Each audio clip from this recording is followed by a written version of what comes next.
અમદાવાદના રિવરફ્રન્ટ ખાતે ફ્લાવર શોનો રંગારંગ પ્રારંભ થઈ ગયો છે। 1 લાખ ચોરસ મીટર એરિયામાં યોજાયેલા ફ્લાવર શોને નિહાળવા માટે મોટી સંખ્યામાં મુલાકાતીઓ આવી રહ્યા છે।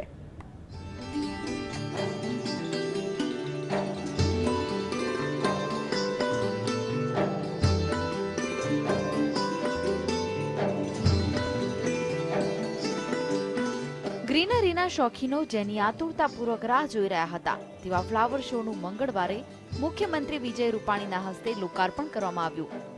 આ વખતે ફ્લાવર શો વીએસ પાછળ નવા નિર્માણ કરાયેલા ફ્લાવર ગાર્ડનમાં યોજવામાં આવ્યું છે, જેથી ફ્લાવર શો પૂર્ણ થયા પછી પણ લોકોને પાર્કમાં રહેલા રંગબેરંગી ફૂલોનો આહલાદક નજારો જોવા મળશે। અદ્ભુત ફ્લાવર શો તેમાં ખાસ કરીને આ વખતે ફ્લાવર શોને ફ્લાવર ગાર્ડનમાં પરિવર્તિત કરીને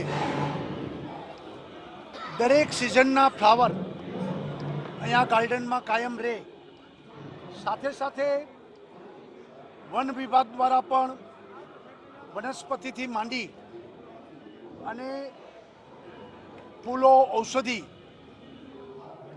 એક રમત ગમત સાથે લોકો અહીંયા એમની ઉપયોગિતા સમજે।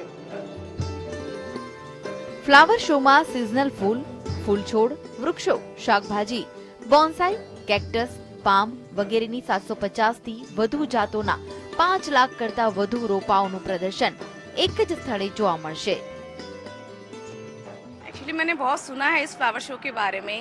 आज मैं आई हूँ देखने के लिए, मौका मिला मुझे। बहुत ही बढ़िया शो है, बहुत ही सुंदर डिज़ाइंस बनाई हुई हैं फ्लावर से। तो इंडिया के लिए तो एक बहुत अच्छी चीज़ है, पर्यटकों को आना चाहिए देखने के लिए। બહુ મસ્ત ફ્લાવર શો છે, ડેકોરેશન બહુ જ મસ્ત છે અને ફ્લાવર્સને જે રીતે ગોઠવ્યા છે એન્ડ ઓલ ઇઝ બેસ્ટ। સારું લાગ્યું કે વ્યવસ્થિત બધા જાતના ફૂલો હતા અહીંયા, તો બાળકોને લાવીએ તો સારું રહે। અમદાવાદ મહાનગરપાલિકા દ્વારા અગાઉ 4 વખત ફ્લાવર શો યોજવામાં આવ્યો છે, જેમાં લાખોની સંખ્યામાં મુલાકાતીઓ આવતા ફ્લાવર શોને લંબાવવાની ફરજ પડી હતી।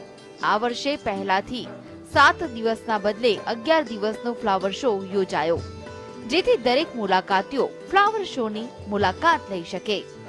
કેમેરામેન ભીખાભાઈ વ્યાસ અને વસંત સાથે ઝલક અધ્યારો, GSTV, અમદાવાદ।